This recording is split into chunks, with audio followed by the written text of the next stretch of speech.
Hello there. Today I'd like to talk to the young surgeons in the audience about what the difference is between how we could arrive at the diagnosis of Ecchordosis Physaliphora, benign notochordal cell tumors, and chordomas, all the Brachyuria positive lesions, and the delicate dance between these. I have several disclosures, none of them are relevant to this talk. Objective here is just to bring awareness to the randomness of histopathology in this particular circumstance and understand why molecular medicine techniques and diagnosis will likely replace the standard diagnoses of Ecchordosis Physaliphora, benign notochordal cell tumors, and chordoma. This is one of my clinics this January in 2022, in which I saw these two patients, one of which had a large contrast enhancing central clival mass that pushed up the pituitary gland that was T2 hyperintense, and another one, although you can't see the image with my face in the corner here, of a T2 hyperintense mass in the inferior aspect of the clivus that peripherally enhances. One I took to surgery and removed, given both nasoseptal flaps were involved, had to reconstruct with fascia lata as well as fat. He ultimately went on to proton beam and has done relatively well. He's had a pterygoid recurrence, which required surgery, as well as middle fossa recurrence, which required surgery, and ultimately ended up to be not so much recurrence, more radiation-induced necrosis. And this other lesion we haven't touched since 2014 and remains the same today. So what is the difference here? It's another patient that I saw about 4 years ago, and took out a TSH secreting adenoma in which they're still in remission. However, they have a premedullary prepontine T2 hyperintense lesion that does not enhance, which we've chosen to observe over that period of time, and further has not had recurrence, has not had progression in that period of time. So why is there a difference between what is considered an Ecchordosis Physaliphora, this paper by Lagman et al., published in Curious in 2016, is one of the few papers out there to propose diagnostic criteria for these. Typical tumors are less than 6 centimeters cubed, and giant Ecchordosis are greater than 6. They demonstrate a stalk, or they talk about a stalk off the clivus being a pathologic hallmark with some focal bone disruption, T1 hyperintense, T2 hyperintense, and GAD not enhancing. However, even within this series, there are several that enhanced. And when they looked from 1982 to 2016, they found 24 cases that they could report in the literature in this particular case. So relatively uncommon phenomenon. So what is a chordoma? Well, the WHO guidelines actually has guidelines for this, and this is a malignant tumor. And I put that in quotation marks because they don't define that with notochordal cell differentiation. There's 3 types: chordoma not otherwise specified, which has a 95% prevalence, standard chordoma.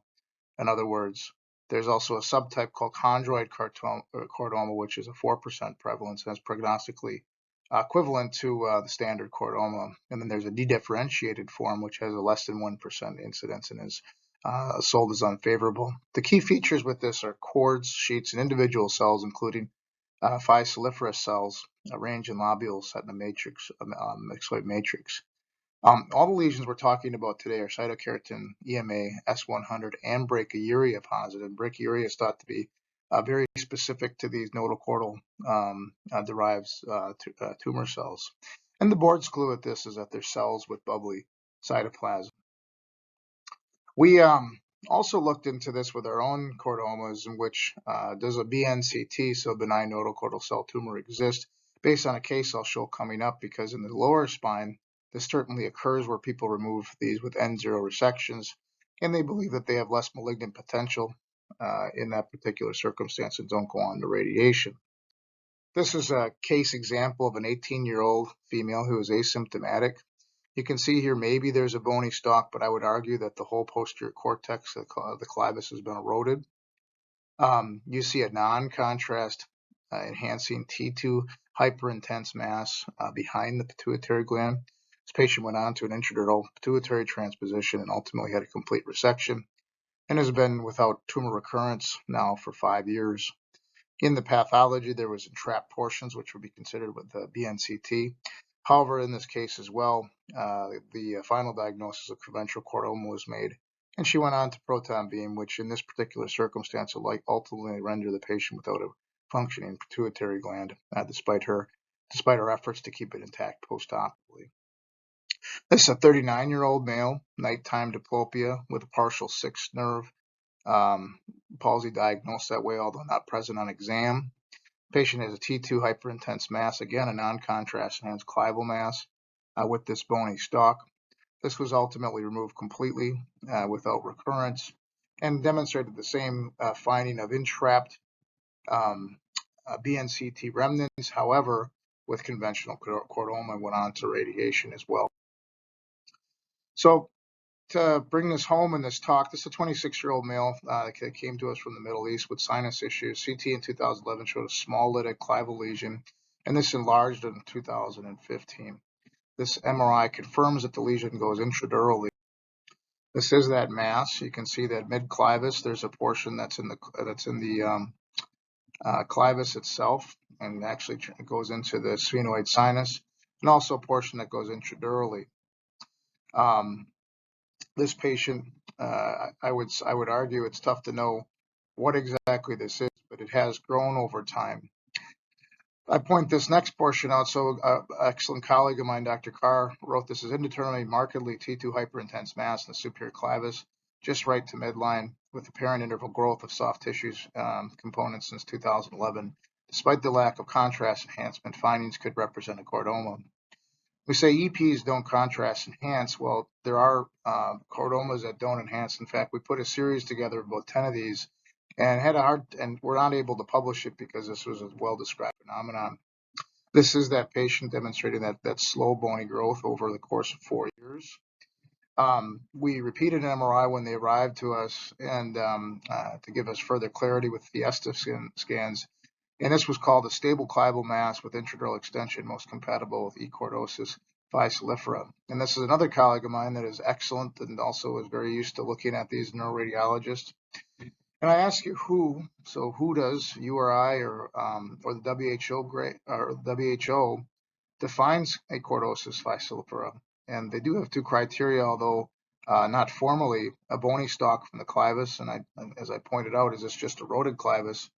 And they're mostly intradural, which of course this case is not. This ultimately went on to surgical resection with another colleague of mine who does soft tissue and bony pathology. And ultimately, this was called a nodal chordal cell tumor, showing mixed features of giant nodal chordal cell rests, benign nodal chordal tumor, and early chordoma. And noted this was an unusual nodal chordal cell tumor. Looking this up after this case, there is no such thing as an early chordoma, of course, despite being in this report.